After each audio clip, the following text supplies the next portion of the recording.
En el Evangelio según Juan, capítulo 13, versículo 20, nuestro Señor Jesucristo pronunció estas palabras: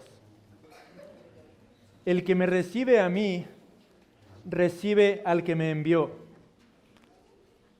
Y en Lucas capítulo 11, versículo 23, Él aseguró: el que no es conmigo, contra mí es, y el que conmigo no recoge, desparrama.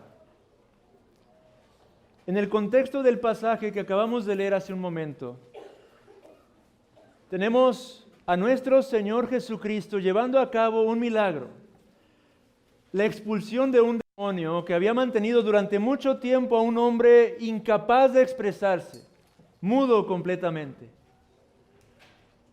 Y esto lo hizo públicamente en medio de una gran multitud. ¿Cuál fue la respuesta de esta multitud? ¿Cuál fue la respuesta de las personas que fueron testigos de este prodigio de parte de nuestro Señor Jesucristo? En el último sermón dijimos que una parte de estas personas se opusieron a este milagro en un sentido. Rechazaron que la obra que nuestro Señor Jesucristo estaba llevando a cabo fuera genuinamente una obra de Dios. Estos hombres que se estaban oponiendo a lo que Jesús estaba haciendo eran hombres que creían en Dios. Eran hombres que tenían conocimiento acerca de las Sagradas Escrituras. Pero eran hombres que estaban rechazando que Jesucristo fuera quien decía ser. Eran hombres que podían reconocer que hay un creador de todas las cosas. Eran hombres que podían confesar que todo lo que vemos fue hecho por la omnipotencia de un ser que es infinito. Pero al mismo tiempo esos hombres despreciaban a Cristo. Y al hacerlo estaban despreciando a Dios mismo, al Dios en el que decían creer. Al hacerlo, se estaban oponiendo a la obra de Dios. Y hermanos, esto es algo que ocurre también en nuestros días. Esto es algo común en nuestros días. Aún tengo el recuerdo vívido de una ocasión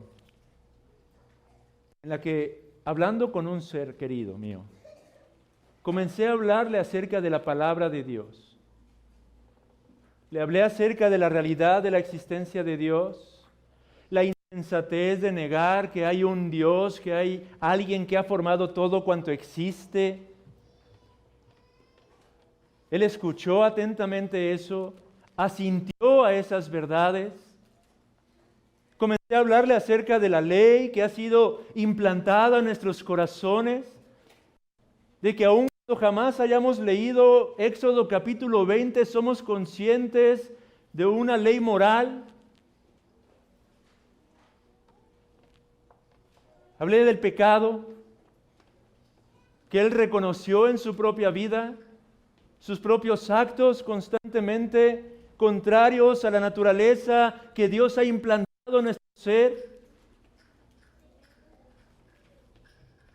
Pero cuando llegué a Cristo, se enfureció.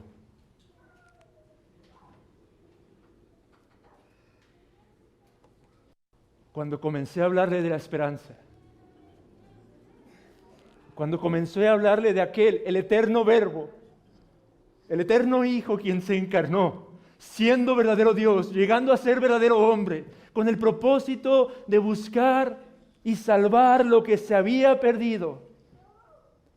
Entonces él protestó: ¡basta! No me hables más acerca de eso, porque entonces no vamos a salir bien de esta plática. Oh, amados hermanos, el mundo puede reconocer la existencia de un Dios. Es una locura aquellos que dicen ser ateos. La gran mayoría de la humanidad es capaz de identificar que hay un Dios que existe. El mundo puede ser consciente del pecado, puede entender la depravación en la que nos encontramos. No podemos ocultar nuestra mirada, no podemos hacer a un lado la vista y negar las atrocidades que acontecen día tras día a nuestro alrededor. Saben que algo anda mal. Oh, hermanos, pero cuando hablamos de Cristo, es entonces que surge el rechazo.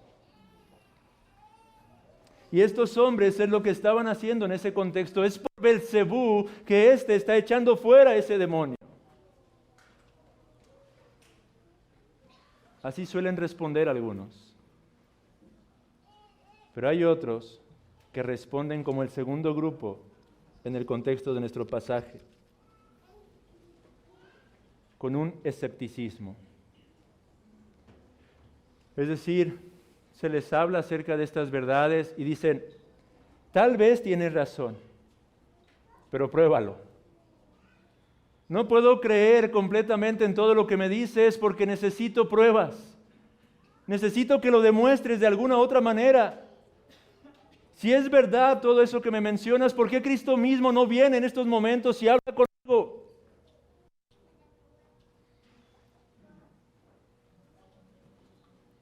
Este segundo grupo pedía, versículo 16, señal del cielo para tentar a nuestro Señor Jesucristo.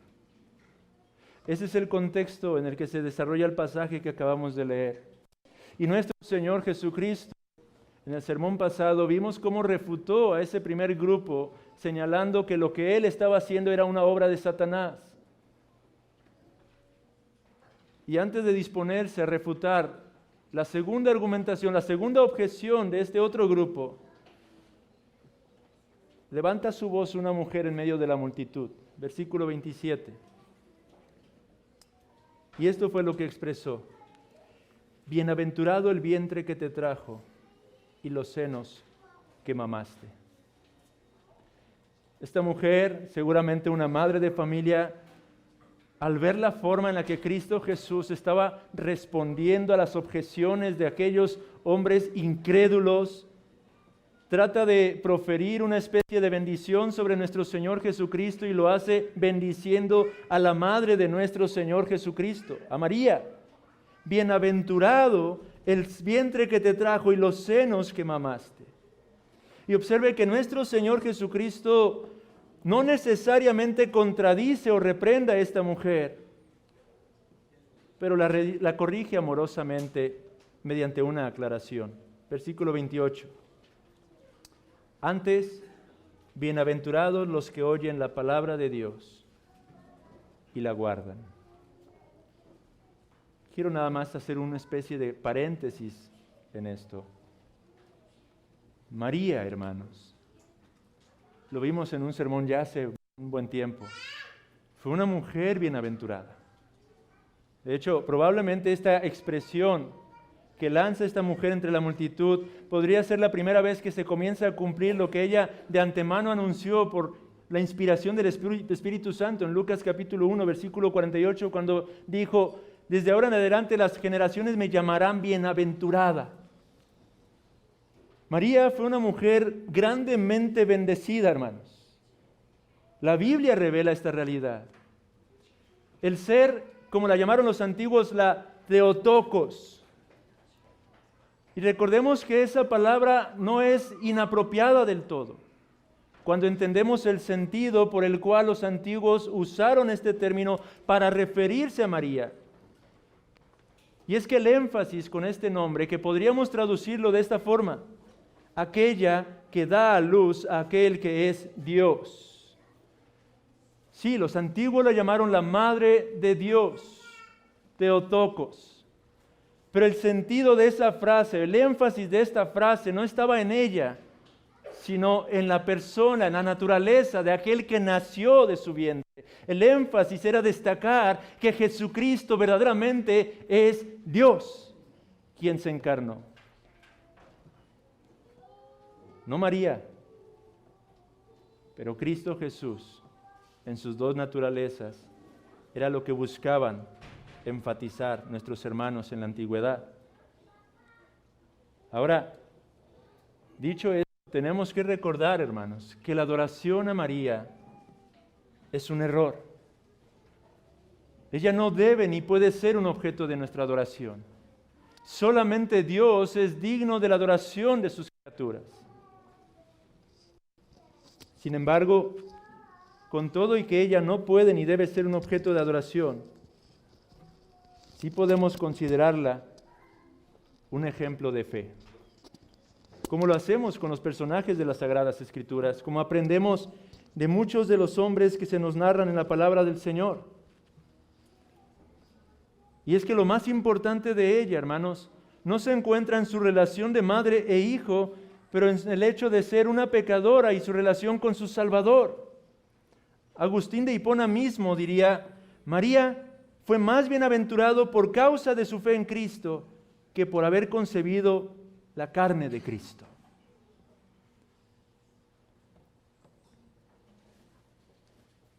Pero Cristo Jesús dijo que con todo y lo bendecida que fue esta mujer, más bienaventurados son aquellos que oyen la palabra de Dios y la guardan. Es decir, amado hermano, hay una bienaventuranza aún mayor para usted y para mí. Tan dichosa, tan privilegiada como pudo haber sido María, al haber sido un instrumento en las manos del Señor para la llegada del Mesías. Cristo mismo dice que hay una mayor bienaventuranza para usted y para mí, para aquellos que escuchan la palabra de Dios, para aquellos que oyen la palabra de Dios, pero no solamente los que oyen la palabra de Dios, sino los que la guardan. Porque no se trata solamente de oír. En estos momentos estamos aquí reunidos varias personas y todos estamos oyendo la palabra de Dios, pero la bienaventuranza no es simplemente por oír la palabra de Dios, sino por guardar, obedecer la palabra de Dios.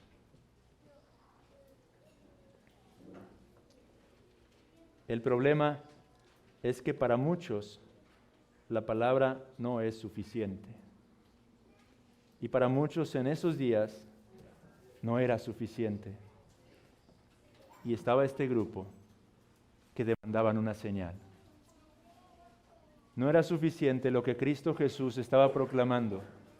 Ellos querían una señal. Versículo 29, y apiñándose las multitudes, comenzó a decir nuestro Señor Jesucristo, esta generación es mala. ¿Qué quiere decir esto, hermanos? ¿No acaso son todas las generaciones desde la caída malas por naturaleza? ¿No nos enseñan las Sagradas Escrituras que la naturaleza del ser humano en su estado caído es la de una depravación radical? ¿No dice la Biblia que usted y yo somos incapaces de hacer lo bueno a los ojos de Dios? ¿No dice la palabra de Dios que lo único en lo que pensamos continuamente es en el mal? Si la humanidad desde la caída hasta nuestros días ha sido una generación mala, ¿qué quiso decir nuestro Señor Jesucristo al referirse a ese grupo en particular que se encontraba allí en particular cuando lo llama esta generación es mala?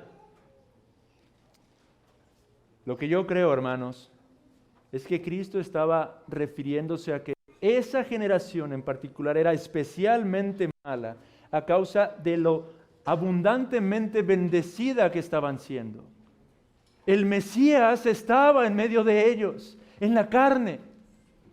El tan ansiado, el tan esperado, ese que había sido prometido, Génesis 3:15, el protoevangelio que Dios mismo anuncia en esos momentos. Uno que descendería de la mujer, vendría para aplastar la cabeza de la serpiente, estaba allí, delante de ellos, hermanos. Ellos estaban siendo testigos de la autoridad con la que Cristo hablaba. Hay textos en los que leemos que la gente se maravillaba, porque decían, es que este hombre no habla como los fariseos y como los escribas. Habla como uno que tiene autoridad. Y en medio de todo eso, en medio de esa gran luz que estaban recibiendo, demandaban una señal. No creían en Jesús como el Mesías. ¿Qué es una señal, hermanos? Una señal es algo que apunta más allá de sí mismo. ¿A qué se referían cuando pedían señal estos hombres? Ellos se referían a los milagros. El apóstol Juan, vayamos brevemente al Evangelio según Juan, capítulo 2, versículo 11.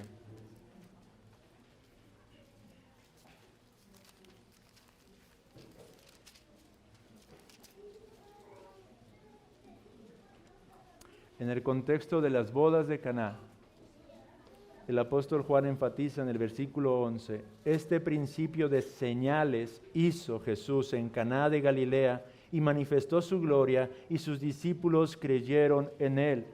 ¿A qué se refieren por señales? Milagros.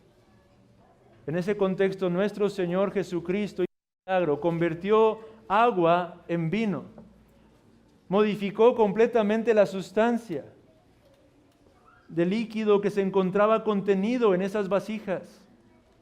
Transformó por completo las moléculas que conformaban esa sustancia. El agua la convirtió en vino. Fue un milagro que nuestro Señor Jesucristo hizo. Y Juan dice, este principio de señales hizo nuestro Señor Jesucristo. Jesús llevó a cabo una serie de milagros a lo largo de su ministerio. Vimos en el sermón pasado que el propósito de esos milagros era testificar acerca de la veracidad de su palabra. Y era testificar acerca de la persona de nuestro Señor Jesucristo, que es verdadero Dios. Juan seguiría registrando diversas señales, diversos milagros. Capítulo 4, versículo 54, Jesús sana al hijo de un noble. En el capítulo 5, sana a un hombre que se encontraba paralítico en el estanque de Betesda. Juan capítulo 6, con unos pocos panes y unos pocos peces, alimenta a más de 5,000 personas. Juan capítulo 11, vuelve a la vida a uno que estaba completamente muerto, Lázaro. Y al final de su evangelio, Juan, en el capítulo 20, versículos 30 y 31, Juan dice lo siguiente: hizo además Jesús muchas otras señales en presencia de sus discípulos, una vez más señales, milagros, las cuales no están escritas en este libro. Pero observe cuál es el propósito, cuál era el propósito de esas señales, de esos milagros. Pero estas se han escrito ¿para qué? Para que creáis que Jesús es el Cristo, el Hijo de Dios, y para que creyendo tengáis vida en su nombre. Esta generación pedía señal, hermanos. Acababan de ser testigos de un milagro de parte de nuestro Señor Jesucristo y sin embargo seguían pidiendo señal. No necesitaban más señales. Sus palabras, sus demandas, lo que hacían era evidenciar una indisposición para creer en Cristo Jesús como el Hijo de Dios. Y con todo, hermanos, versículo 29, parte B, Jesús dice, pero señal no les será dada, sino la señal de Jonás. Porque así como Jonás fue señal a los ninivitas, también lo será el Hijo del Hombre a esta generación. ¿Ustedes piden señal, dice el Señor? ¿Ustedes están pidiendo señal, ustedes que acaban de contemplar este milagro? Generación mala y perversa, incrédula y dura de corazón. Bueno, ciertamente tendrán una señal más. La señal de Jonás les será dada a cada uno de ustedes. ¿A qué se refería nuestro Señor Jesucristo cuando habló de la señal de Jonás? ¿Qué quiso decir Jesús? Él estaba hablando de la última señal, hermanos, de la señal más significativa, de la señal suprema. ¿Cuál sería esa señal? En el Evangelio de Mateo nos ayudamos a entender a qué se refería Jesús con esa señal. Capítulo 12 de Mateo, versículo 40.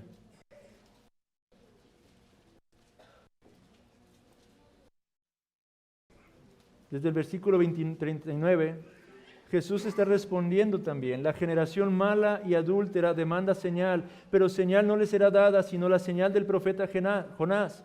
Versículo 40, porque como estuvo Jonás en el vientre del gran pez 3 días y 3 noches, así estará el Hijo del Hombre en el corazón de la tierra 3 días y 3 noches. Una traducción que parafrasea el texto que estamos escudriñando. En el versículo 30 dice lo siguiente: pero señal no le será dada sino la señal de Jonás. Lo que le sucedió a Jonás fue una señal para Nínive de que Dios lo había enviado. Lo que le suceda al Hijo del Hombre será una señal para la gente de este tiempo de que Él ha sido enviado por Dios. Es lo que Cristo está diciendo. Piensen en Jonás y tal como le ocurrió a él. Y fue esto una señal para la gente de su tiempo. Lo que me ocurrirá a mí será una señal para vosotros. ¿De qué está hablando? ¿Qué le ocurrió a Jonás según Mateo 12:40? Jonás, podríamos decirlo, es como si hubiera muerto y hubiera resucitado. Él, conocemos la historia, en desobediencia al Señor, en rebeldía a Dios, fue tragado por un gran pez en donde se encontró durante 3 días en el vientre de ese enorme pez.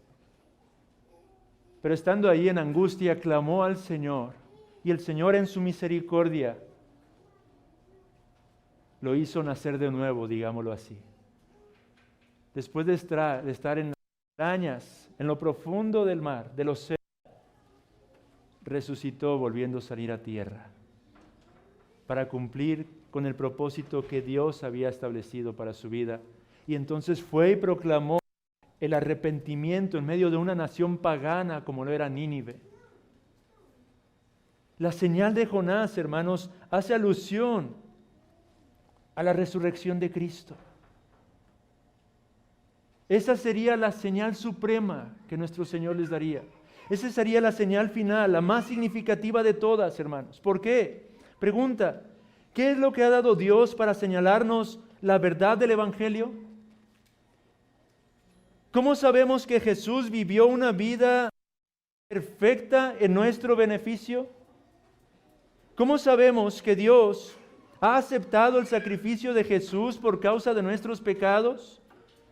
¿Cómo sabemos nosotros que Jesús puede darnos vida eterna verdaderamente? ¿Cómo podemos saber que nosotros viviremos eternamente? La respuesta a todas y a cada una de sus preguntas, hermanos, es que Dios le levantó de entre los muertos. No podríamos saber que nuestros pecados han sido perdonados a menos que Cristo Jesús hubiese resucitado. No podríamos saber que Cristo Jesús vivió una vida perfecta, de obediencia perfecta, en beneficio nuestro, a menos que Él hubiese resucitado. No podríamos saber que tenemos vida y vida eterna, a menos que Cristo hubiese resucitado. La resurrección de Cristo, amados hermanos, es la suprema señal por excelencia. Una señal que, sin embargo, mientras que ha traído bendición para muchos, también ha traído condenación para otros tantos.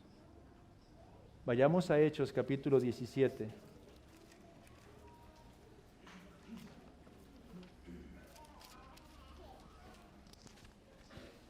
Versículo 30 y 31.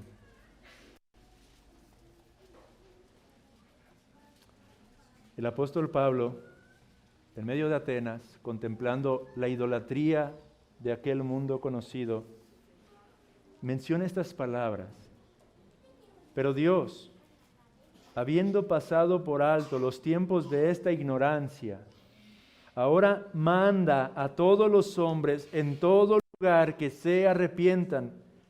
¿Por qué, Pablo? Por cuanto ha establecido un día en el cual juzgará al mundo con justicia por medio de aquel varón a quien designó. ¿Cómo designó a este varón, Pablo? Dando fe a todos con haberlo levantado de los muertos. resurrección ha traído una verdadera esperanza a todos los que creen, pero al mismo tiempo ha traído y sellado la condenación para aquellos que rehúsan creer. El apóstol Pablo dice que Dios demanda a todos los hombres en todo lugar que se arrepientan de sus pecados. Y lo hace en virtud de haber demostrado que Cristo Jesús es quien dijo ser a causa de haber sido levantado de los muertos, hermanos.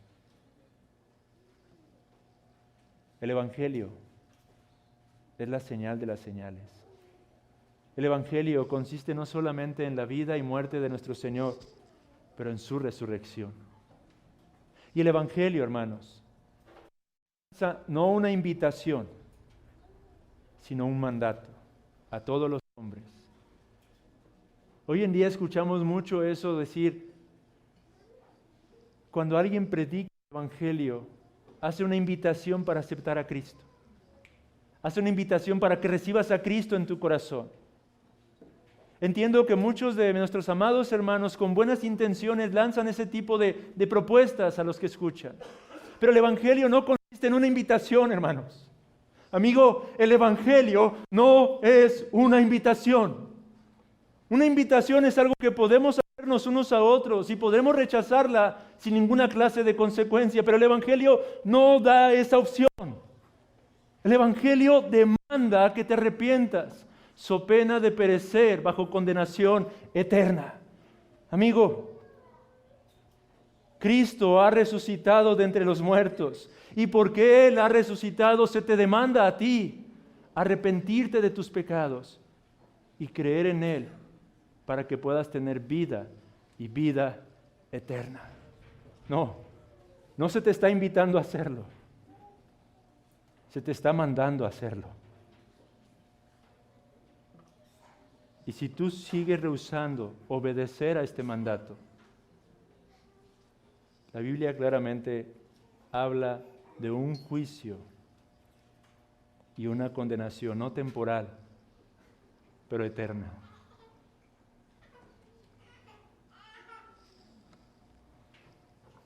Amigo que estás con nosotros hoy,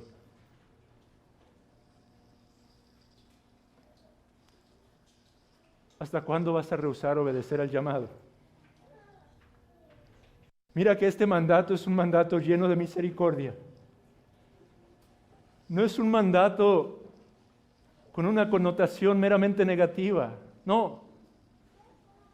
Es un mandato para tu propio bien, para el bienestar de tu propia alma. El que el Señor haya establecido esto como una orden es un acto de misericordia. Esperando que entiendas que no tienes opción y que acudas inmediatamente a Cristo Jesús.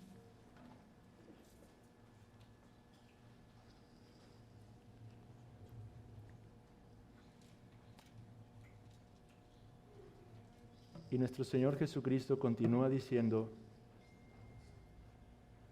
la forma en la que aquella generación sería severamente condenada, con dos ilustraciones que nos ofrece.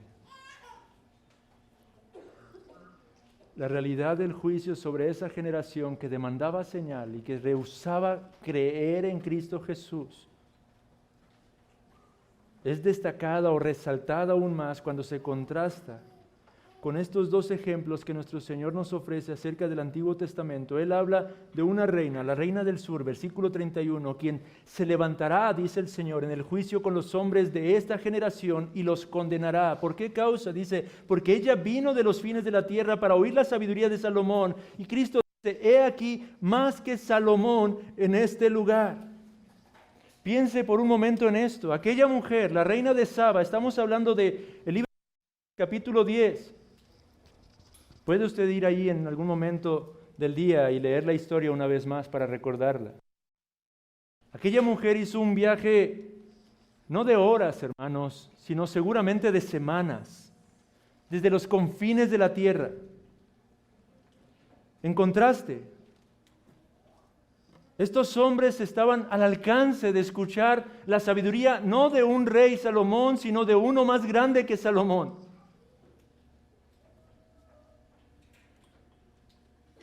Por otro lado, aquella reina era una idólatra pagana.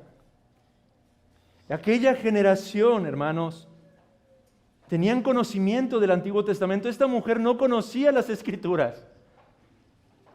Pero estos hombres, esta generación que demandaba esa señal, tenían acceso al Antiguo Testamento y de hecho seguramente estaban impregnados, saturados del Antiguo Testamento.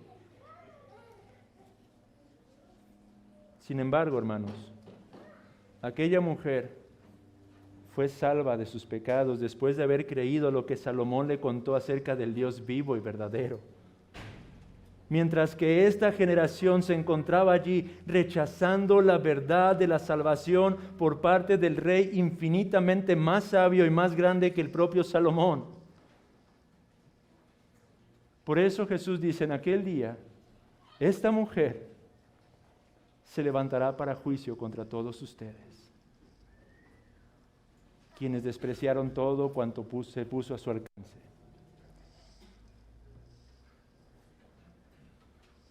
Amigo, una vez más, jóvenes, niños que están entre nosotros, ¿no los coloca esto a ustedes en una posición similar?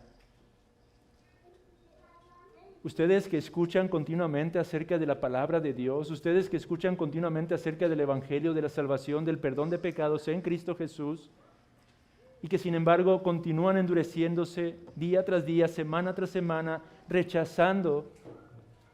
Sí, ustedes pueden decir que creen que hay un Dios. Pueden afirmar eso porque se han dado cuenta y han aprendido que es una locura, que es una necedad negar la existencia de un Creador. Sí, ustedes pueden ser conscientes y reconocer que hay pecado y que ustedes mismos continuamente pecan.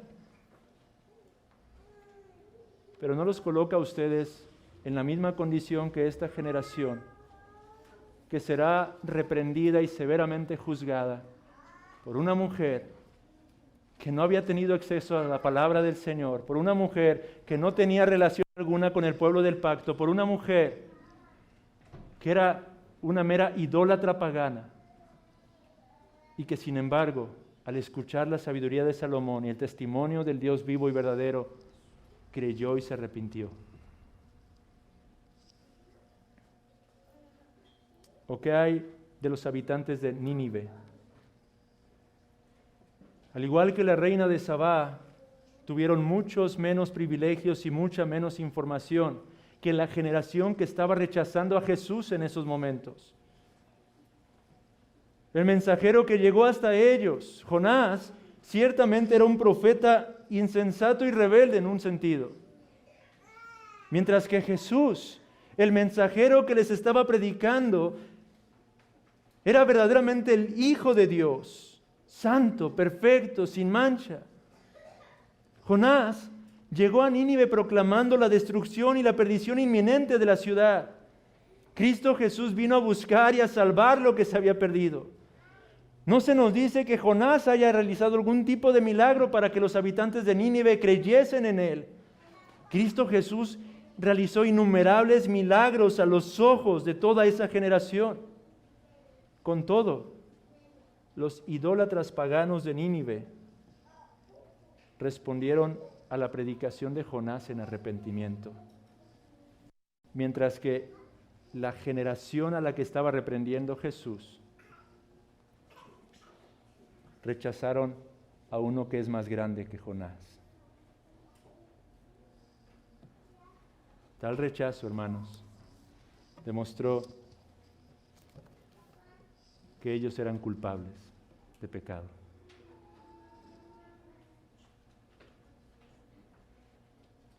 Esa generación se estaba comportando como sus antepasados. Hoy leía en mi devocional Isaías, capítulo 28, versículos 9 al 13, donde, déjenme ir brevemente a ese texto, donde se hace una pregunta: ¿a quién se enseñará ciencia o a quién se hará entender doctrina?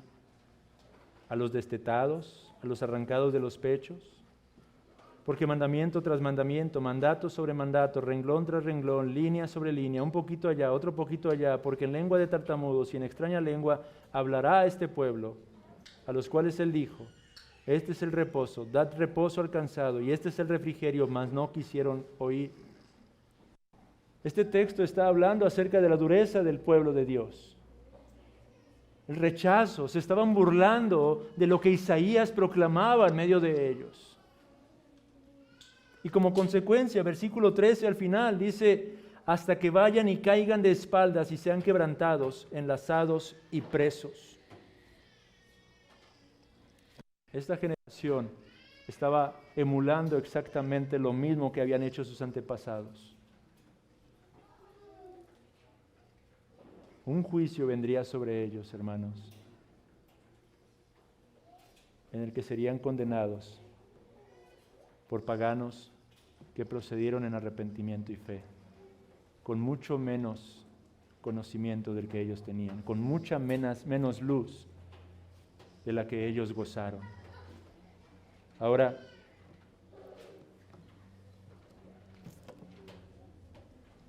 ¿por qué causa esta generación rechazaba a Cristo? Con esto llegamos al último y tercer punto de nuestro mensaje el día de hoy. ¿Cuál era la causa de que esta generación rechazara a Cristo Jesús? Déjeme leer los versículos finales de este pasaje. Nadie pone en oculto la luz encendida ni debajo del almud, sino en el candelero, para que los que entran vean la luz. La lámpara del cuerpo es el ojo. Cuando tu ojo es bueno, también todo tu cuerpo está lleno de luz. Pero cuando tu ojo es maligno, también tu cuerpo está en tinieblas. Mira pues, no suceda que la luz que en ti hay sea tinieblas. Así que, si todo tu cuerpo está lleno de luz, no teniendo parte alguna de tinieblas, será todo luminoso, como cuando una lámpara te alumbra con su resplandor. ¿Qué significa todo esto, hermanos? ¿Cuál era el sentido de estas palabras que nuestro Señor Jesucristo pronuncia para sellar la sentencia, el juicio sobre esta generación mala y perversa? Lo que Jesús está diciendo aquí es que esta era una generación en completa oscuridad. Era una generación que se encontraba en penumbras. En nuestra incredulidad, hermanos, generalmente asumimos que el problema está fuera de nosotros y es lo que ellos asumían. Ellos no eran capaces de ver su propia condición, su propia miseria. Cristo Jesús es esa luz que vino a este mundo. Una luz que resplandece claramente. Pero no hay problema en esa luz, hermanos. No hay problemas en Cristo. El problema es en los hombres. El problema se encuentra en los hombres pecadores. El problema es que de hecho los hombres no quieren ir a esa luz. En el Evangelio de Juan nos enseña, capítulo 3, que la luz vino a este mundo, pero los hombres amaron más las tinieblas que la luz porque sus obras eran malas. Esa es la verdadera razón por la que estos hombres rechazaban a la luz. No que la luz no resplandeciera con todo su esplendor. Cristo está diciendo, es absurdo que pongamos una luz oculta. No, la luz del Evangelio estaba resplandeciendo con todo su brillo delante de ellos.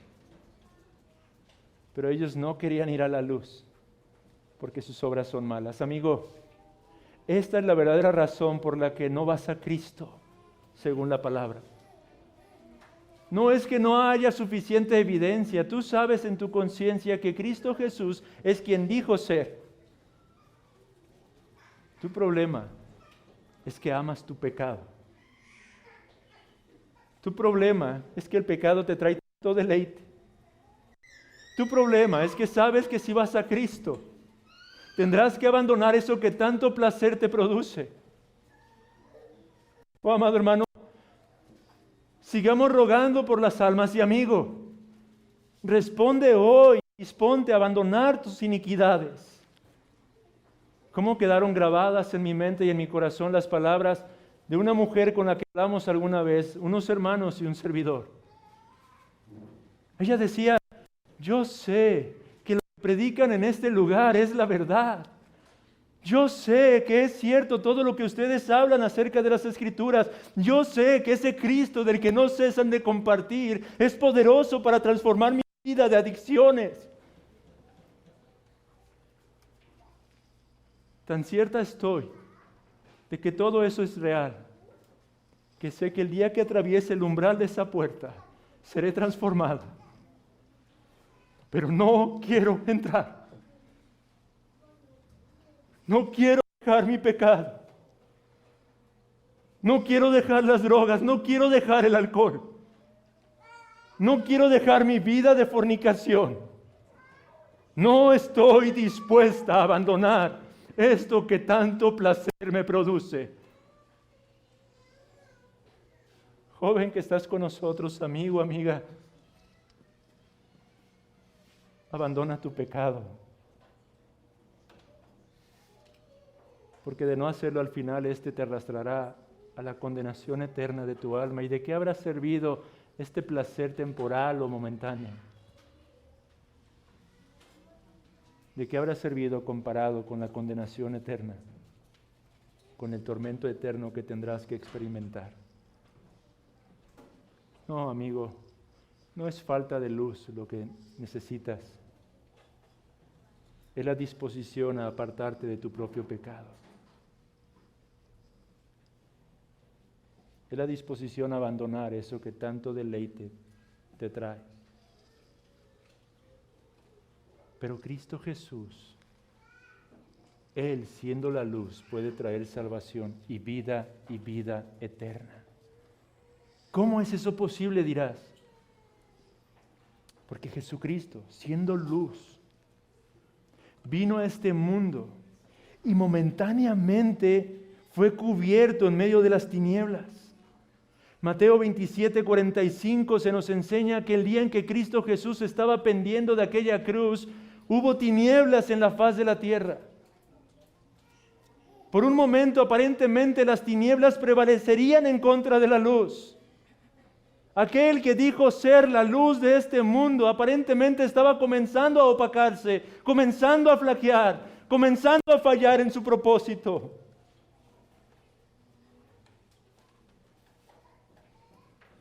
En aquel instante en el que él clamaría a gran voz, Elí, Elí, lama sabactani, Dios mío, ¿por qué me has desamparado? El pecado pesaba sobre sus hombros. El juicio de un Dios perfectamente santo estaba dispuesto a ejecutarse sobre la persona de su amado Hijo, de su unigénito Hijo.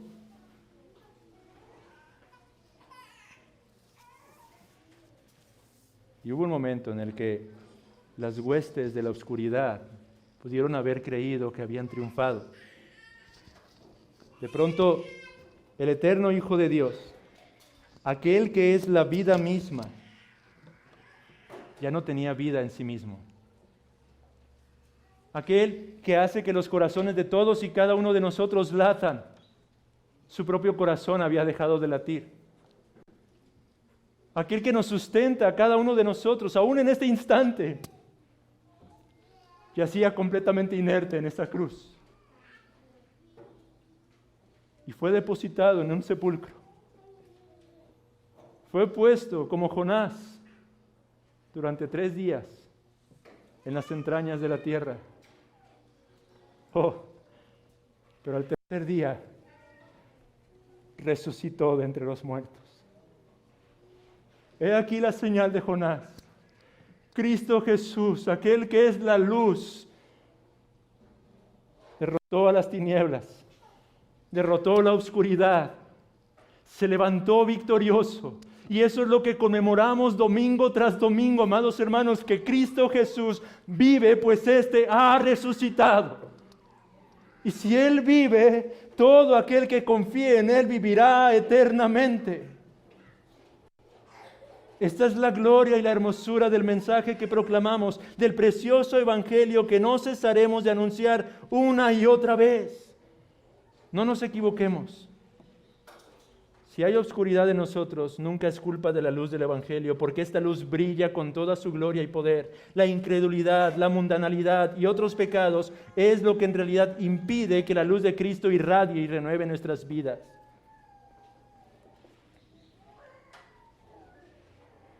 Y dice un autor, cuán trágico es que haya tantos luchando en la oscuridad, mientras que la luz del Evangelio está allí todo el tiempo para hacer que todo en su vida sea brillante y realmente hermoso. Oh, amados hermanos, Cristo resucitó. La última señal nos ha sido dada y ya no requerimos más señales. La señal por excelencia es la que conmemoramos domingo tras domingo. Jesús fue levantado de los muertos. Y hermanos, sigamos proclamando el precioso Evangelio a aquellos que se encuentran aún en penumbras y en obscuridad, recordando lo que Cristo mismo hizo en nuestras propias vidas un buen día en nuestra existencia, amados hermanos. El día en el que el Señor resplandeció en nuestros propios corazones. Dice el apóstol Pablo en su segunda carta a los Corintios, capítulo 4, versículos 5 y 6, dice: porque no nos predicamos a nosotros mismos, sino a Jesucristo como Señor y a nosotros como vuestros siervos por amor de Jesús. Porque Dios, que mandó que de las tinieblas resplandeciese la luz, es el que resplandeció en nuestros corazones para iluminación del conocimiento de la gloria de Dios en la faz de Jesucristo. Amados hermanos, sigamos proclamando a Cristo y a este resucitado, porque es por medio de este mensaje que las personas pueden llegar al conocimiento pleno de la luz, pueden ser despertadas de su estado espiritual de muerte y deleitarse juntamente con nosotros. Es Dios quien obró en nuestras vidas cuando nosotros estábamos completamente en la oscuridad a causa de nuestro amor al pecado. Es Dios quien, como en un principio, cuando creó todas las cosas, dijo, sea la luz, también hizo exactamente lo mismo en nuestras propias vidas, diciendo, sea la luz. Y solo entonces pudimos contemplar la gloria y la hermosura de Dios. Esa gloria y hermosura, hermanos, por la que ahora debemos vivir con gratitud por toda la eternidad, incluso hasta aquel glorioso día en el que Él nos llame a su presencia, hermanos. No, hermanos, ya no requerimos otra señal. Cristo murió, Cristo resucitó. A nuestro Dios a causa de ello. Vamos a orar.